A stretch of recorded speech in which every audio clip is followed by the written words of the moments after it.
Hello বন্ধুরা, আজকে আমরা দেখব টেঙ্গেল সিনেমার গল্প। এই সিনেমাটি 2010 সালে রিলিজ হয়েছিল। সিনেমার শুরুতেই আমরা দেখতে পাই সূর্যের আলো থেকে এক ফোঁটা অংশ পৃথিবীতে মাটির উপরে এসে পড়লে সেইখানে এক সুন্দর সোনালী বর্ণের ফুলের সৃষ্টি হয়। এই ফুলটি কোনো সাধারণ ফুল ছিল না, এই ফুলের মধ্যে জাদুয়ের শক্তি ছিল। সেই ফুলের সাহায্যে যে কোনো মানুষ রোগমুক্ত হতে পারত, সাথে সেই ফুলের সাহায্যে যে কোনো মানুষ তার যৌবন বছরের পর বছর ধরে রাখতে পারত। এরপর আমরা সেখানে একটা বৃদ্ধ মহিলাকে দেখি, যার নাম ছিল মাদার গথেল। সে নিজের যৌবনকে ধরে রাখার জন্য সেই ফুলের জাদুই শক্তিকে ব্যবহার করত। এভাবেই কেটে যায় কয়েক শতাব্দী। এরপর সেইখানেই নদীর ধারে এক সুন্দর রাজ্য গড়ে ওঠে। সেই রাজ্যের রাজা রানী খুবই সৎ ছিলেন। সেই রাজ্যের সকল প্রজারা তাদের খুবই ভালোবাসত। এদিকে রানী গর্ভবতী ছিলেন, কিন্তু হঠাৎ করেই তিনি অসুস্থ হয়ে পড়েন। কিন্তু কোনো চিকিৎসকই রানীকে ঠিক করতে পারছিল না। তখন রাজা এবং প্রজাদের কাছে কোনো উপায় ছিল না। তারা সবাই মিলে অপেক্ষা করছিল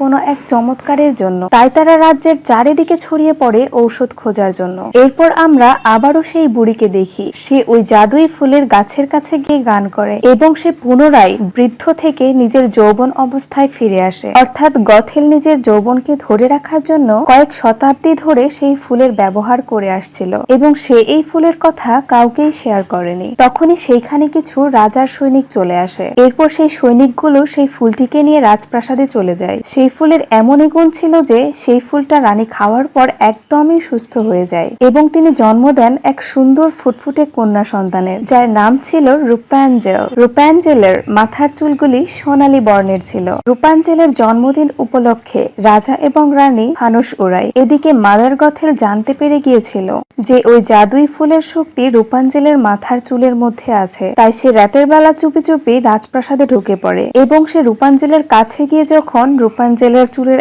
এক অংশ কাঁচি দিয়ে কাটে এবং সেটি সাথে সাথে ব্রাউন কালার হয়ে যায় এবং সেটির শক্তিও নষ্ট হয়ে যায়, তখন গথেল কোনো উপায় দেখতে না পেয়ে রূপাঞ্জেলকেই কিডন্যাপ করে নিয়ে যায়। রাজপ্রাসাদের প্রজা এবং সৈনিকরা তাকে অনেক খুঁজেছিল, কিন্তু তাকে আর পাওয়া যায়নি, কারণ মাদার গথেল রূপাঞ্জেলকে নিয়ে জঙ্গলের একেবারে গভীরে চলে গিয়েছিল। সে এক গোপন মিনারে রূপাঞ্জেলকে নিজের মেয়ের মতো করে বড় করছিল। রূপাঞ্জেল জানতোই না যে সে একজন রাজকুমারী। সে গথেলকেই নিজের মা মনে করত। অন্যদিকে গথেল যেন আর এক জাদুই ফুল পেয়ে গিয়েছিল। সে শুধুমাত্র নিজের স্বার্থের জন্য সে রূপাঞ্জেলকে সেই মিনারের মধ্যে আটকে রেখে দেয়। গথেল রূপাঞ্জেলকে সেই গানটিও শিখিয়ে দেয় এবং সে মাঝে মাঝে রূপাঞ্জেলকে গান করতে বলতো এবং তার মাথার চুলগুলির শক্তি ব্যবহার করত। সে রূপাঞ্জেলকে এটাও শিখিয়ে দেয় সে যেন কোনোদিন মিনার থেকে বাহিরে না যায়, কারণ বাহিরের দুনিয়ার মানুষ অনেক লুভি আর সেলফিশ।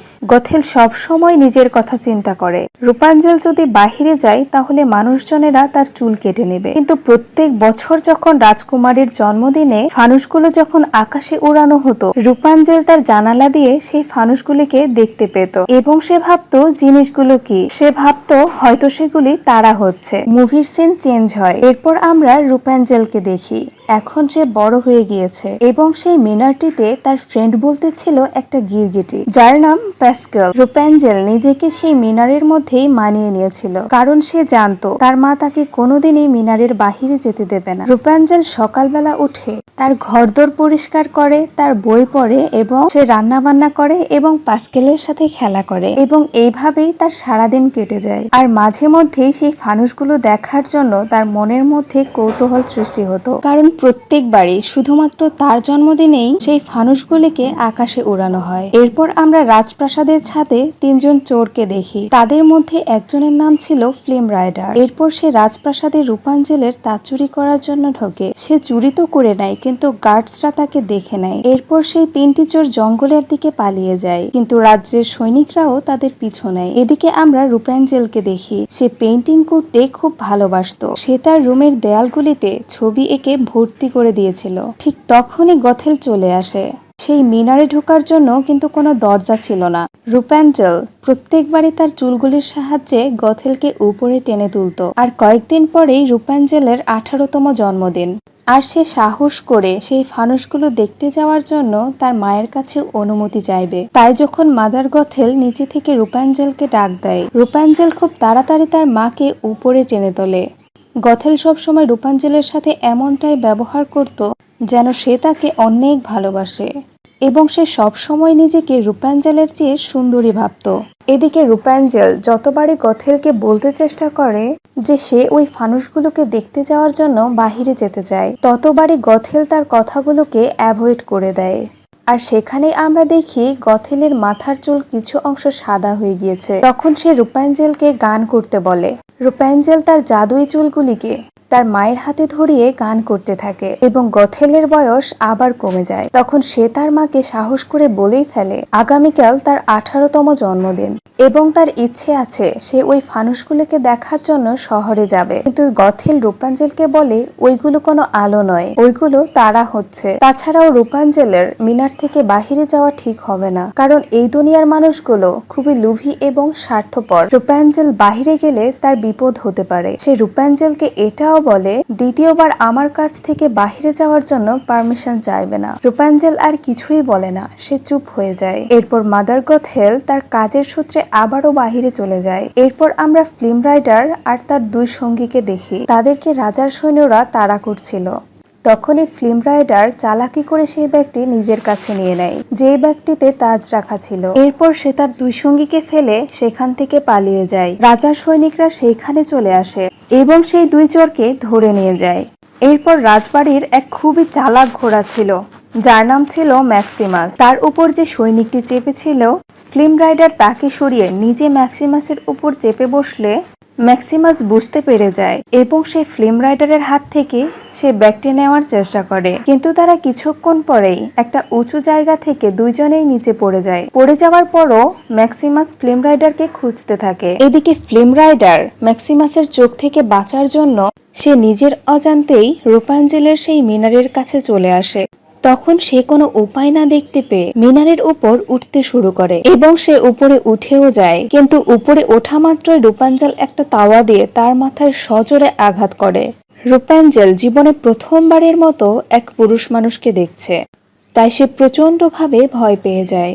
কিছুক্ষণ পর সে ফিল্ম রাইডারকে তার আলমারির ভেতরে ঢুকে রাখে। তখনই রূপাঞ্জলের চোখ যায় ফিল্ম রাইডারের ব্যাগের দিকে। সেখানে রূপাঞ্জল সেই তাজটিকে দেখতে পায়। সে আয়নার সামনে সেই তাজটিকে পরে দেখছিল। তখনই মিনারের নিচে গথেল চলে আসে এবং সে রূপাঞ্জলকে ডাক দেয়। রূপাঞ্জল খুবই এক্সাইটেড ছিল, তাই সে গথেলকে তাড়াতাড়ি উপরে টেনে তোলে। এরপর রূপাঞ্জল বারবার তার মাকে বলার চেষ্টা করে সে একটা ছেলেকে তার আলমারির ভেতরে ভরে রেখেছে।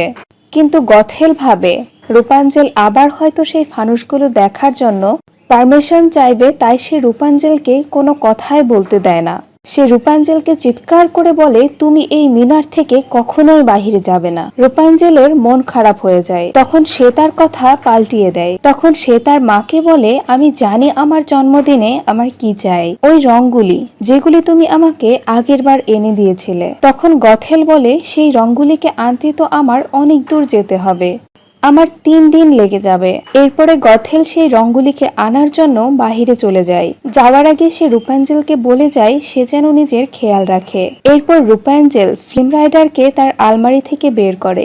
যখন ফিল্ম রাইডারের জ্ঞান ফিরে আসে সে অবাক হয়ে যায়, কারণ তার হাত পাগুলি চুল দিয়ে বাঁধা ছিল। রূপাঞ্জল প্রথমে ভেবেছিল ফিল্ম রাইডার হয়তো তার চুল কাটতে এসেছে, কিন্তু যখন সে বলে রূপাঞ্জলের চুলে তার কোনো ইন্টারেস্ট নাই, তখন রূপাঞ্জল ফিল্ম রাইডারের সাথে একটা ডিল করে। আগামীকাল সেই ফানুসগুলোকে আকাশে উড়ানো হবে যদি ফিল্ম রাইডার তাকে শহরে নিয়ে যায় এবং তাকে ঠিকভাবে আবারও মিনারে নিয়ে আসতে পারে, তবেই সে তার ব্যাগটি ফিরিয়ে দেবে। ফিল্ম রাইডার প্রথমে রাজি না হলেও সে পরে ঠিকই রাজি হয়ে যায়। রূপাঞ্জল খুবই খুশি ছিল, কারণ সে প্রথমবার মিনারের বাহিরে পা রাখছে। এরপর রূপাঞ্জল যখন মিনার থেকে নিচে নেমে আসে, রূপাঞ্জল এতটাই খুশি ছিল যে সে একটা বাচ্চার মতো লাফালাফি করছিল। সেটা দেখে ফিল্ম রাইডার বিরক্ত হয়ে যায়, কারণ সে জানতো না রূপাঞ্জল প্রথমবার মিনারের বাহিরে পা রাখছে। এরপর অনেকক্ষণ ধরে রূপাঞ্জলের লাফালাফি ঝাপাঝাপি করা শেষ হয়ে গেলে ফিল্ম রাইডার রূপাঞ্জলকে একটা বাবরি নিয়ে যায়। সেই বাবটির নাম ছিল স্নাগলি ডাকটিং। অন্যদিকে আমরা ম্যাক্সিমাসকে দেখি, তার সাথে গথেলের দেখা হয়ে যায়। গথেল ম্যাক্সিমাসকে দেখে বুঝতে পেরে যায় সে একটা রাজকীয় ঘোড়া এবং সে খুব ভয় পেয়ে যায় এবং মিনারে ফিরে আসে। সে যখন প্রত্যেকবারের মতো রূপাঞ্জলকে ডাক দেয় কিন্তু রূপাঞ্জলের কোনো সাড়া পায় না, তখন গথেল খুব ভয় পেয়ে যায় এবং মিনারের গুপ্ত দরজা দিয়ে উপরে উঠে আসে। সে রূপাঞ্জেলকে খুঁজতে থাকে, কিন্তু রূপাঞ্জেল তো সেখানে ছিলই না। তখন গথেলের চোখ পড়ে ফ্লেম রাইডারের সেই ব্যাগের উপর। সেখানে সে টাচটি দেখতে পায় আর তার সাথে ফ্লেম রাইডারের একটা ছবিও ছিল। তখন গথেল বুঝতে পেরে যায় যে রূপাঞ্জেল এই ছেলেটার সাথেই আছে। তখন সে তাদেরকে খোঁজার জন্য বাহিরে বেরিয়ে আসে। অন্যদিকে আমরা রূপাঞ্জেল এবং ফ্লেম রাইডারকে দেখি। তারা যখন সেই বাপটির মধ্যে ঢোকে, সেখানে অনেকগুলি গুন্ডা ছিল। রাজার সৈন্যরা যেহেতু ফ্লেম রাইডারকে খুঁজছিল, আর সেইখানেও ফ্লেম রাইডারের একটা পোস্টার ছিল। তখন এক হোপম্যান বলে, এটা তো সেই চোর যাকে রাজার লোকেরা খুঁজছে এবং এর পেছনে অনেক পুরস্কারও আছে। এরপর তারা একটা গুন্ডাকে পাঠিয়ে দেয় রাজার সৈন্যদেরকে খবর দেওয়ার জন্য, এবং গুন্ডারা নিজেদের মধ্যে ঝগড়া করতে থাকে যে ফ্লেম রাইডারকে রাজার সৈনিকদের হাতে তুলে দেবে, কারণ সেই তো পুরস্কার পাবে। তখন রূপাঞ্জেল সবাইকে বলে, তোমরা একে রাজার হাতে তুলে দিতে পারো না, কারণ সে আমাকে আমার স্বপ্ন পূরণ করতে নিয়ে যাচ্ছে। তোমরা কি কেউ কোনোদিন কোনো স্বপ্ন দেখোনি? রূপাঞ্জেলের সরল ব্যবহারে গুন্ডারা তার প্রতি আকৃষ্ট হয়ে যায়। তখনই একটা গুন্ডা এসে বলে সে সৈনিকদেরকে নিয়ে এসেছে, কিন্তু রূপাঞ্জেল আর ফ্লেম রাইডার সেই গুন্ডাদের সাহায্যে একটা গুপ্ত পথে সেখান থেকে পালিয়ে যায়। কিন্তু তখনই সেখানে ম্যাক্সিমাস চলে আসে এবং সে গন্ধ শুকে বুঝতে পারে যে এখান থেকে একটা গুপ্ত পথ গেছে। সৈনিকরা রূপাঞ্জেলকে খোঁজার জন্য পেছনে চলে গেলে ফ্লেম রাইডারের দুই সঙ্গী সেখান থেকে পালিয়ে যায়। অন্যদিকে গথেলও বুঝতে পেরে গিয়েছিল রূপাঞ্জেলরা এই বাপের মধ্যেই ছিল। তখন সে এক গুন্ডার কাছ থেকে জানতে পারে গুপ্তপথের রাস্তাটি কোথায় শেষ হয়েছে। এদিকে ম্যাক্সিমাস একটি বাঁধ ভেঙে দিলে সেই পানি থেকে বাঁচার জন্য রূপাঞ্জেল আর ফ্লেম রাইডার একটি গুহার মধ্যে প্রবেশ করে, কিন্তু পানি গুহার মধ্যে ঢুকতে শুরু করে। যখন রূপাঞ্জেল দেখে যে সে বাঁচতে পারবে না, তখন সে কান্নাকাটি শুরু করে দেয়। সে ফ্লেম রাইডারকে বলে, তুমি আমাকে ক্ষমা করে দাও, এই সবকিছু আমার জন্যই হয়েছে। তখনই ফ্লেম রাইডার তাকে বলে তার আসল নাম ইউজিন। এদিকে রূপাঞ্জেলের মনে পড়ে যায় যখন সে গান করে তখন তার চুলগুলি জ্বলে ওঠে। এরপর তারা সেই আলোর সাহায্যে গুহা থেকে বাহিরে বের হয়ে আসে। অন্যদিকে গথেলের সাথে সেই দুই চোরের দেখা হয়ে যায়। সে তাদেরকে বলে ফ্লেম রাইডারের ব্যাগ থেকে সে মূল্যবান কিছু পেয়েছে এবং সেই জিনিসটি কি সেটা খোঁজার পরে সে তাদেরকে বলবে। এইদিকে রূপাঞ্জেল ইউজিনের কাছে রিভিল করে যে তার চুলগুলো শুধু পানিতেই নয়, যে কোনো ক্ষত বা রোগ নিরাময় করতে সক্ষম। যখন সে ইউজিনের হাতের ক্ষতটি সারিয়ে দেয়, ইউজিন তাকে নিজের ব্যাপারে বলে সে ছোটবেলা থেকেই অনাথ। এরপর আস্তে আস্তে তাদের মধ্যে একটা বন্ধুত্বের সম্পর্ক গড়ে ওঠে। এরপরে ইউজিন কিছু কাঠ আনার জন্য দূরে চলে যায়। এরপর সেখানে গথেল চলে আসে আর রূপাঞ্জেলকে মিনারে ফিরে যেতে বলে। রূপাঞ্জেল যখন রাজি হয় না, তখন সে ইউজিনকে পরীক্ষা করার জন্য তাজটি সহ সেই ব্যাগটি রূপাঞ্জেলকে দিয়ে দেয়। সে রূপাঞ্জেলকে বলে ইউজিন এই ব্যাগটি পেলেই তোমাকে ছেড়ে দেবে। এরপর গথেল সেখান থেকে চলে যায়। সকালবেলায় ইউজিনের যখন ঘুম ভাঙে, সে চোখের সামনে ম্যাক্সিমাসকে দেখতে পায়। ম্যাক্সিমাস ইউজিনের পা কামড়িয়ে তাকে রাজ্যে নিয়ে যাওয়ার চেষ্টা করে। তখনই রূপাঞ্জেল ম্যাক্সিমাসকে বলে সে যেন আজকের দিনটি ইউজিনকে গ্রেফতার না করায়, কারণ আজকে যে রাজপ্রাসাদে হাজারো ফানুস উড়ানো হবে সেইগুলি তাকে দেখাতে নিয়ে যাচ্ছে ইউজিন, এবং আজকের দিনটি সে ওই ফানুসগুলিকে দেখতে চায় এবং সে এই দিনটিকে উপভোগ করতে চায়। এরপর সে চাইলে ইউজিনকে গ্রেফতার করাতে পারে। তখনই রাজবাড়িতে ঘণ্টা বেজে ওঠে। এরপর রূপাঞ্জেল সেই দিকে হাঁটতে শুরু করে। এরপর তারা যখন শহরে গিয়ে পৌঁছায়, রূপাঞ্জেলের এত বড় চুল ছিল যে তার পক্ষে সেই চুলগুলো সামলানো কঠিন হয়ে যায়। তখন কয়েকটি বাচ্চা রূপাঞ্জেলের চুলগুলিকে সুন্দর করে বেনি করে দেয় এবং সেটি ফুল দিয়েও সাজিয়ে দেয়। এরপর সারাদিন রূপাঞ্জেল এবং ইউজিন সেই শহরটিতে অনেক আনন্দ করে। তারা গোটা শহর ঘোরাঘুরি করে, নাচ করে এবং খাওয়া দাওয়া করে। এরই মধ্যে ইউজিন রাজ্যের যে প্রতীক ছিল সূর্য, সেরকম একটি রুমাল রূপাঞ্জেলকে উপহার দেয়। এরপর ইউজিন রূপাঞ্জেলকে নিয়ে একটা নদীতে নৌকায় করে নদীর মাঝামাঝি জায়গায় চলে আসে, কারণ তার মতে আকাশে উড়ানো সেই ফানুসগুলো দেখার দৃশ্য এই জায়গা থেকেই সবচেয়ে ভালো দেখা যায়।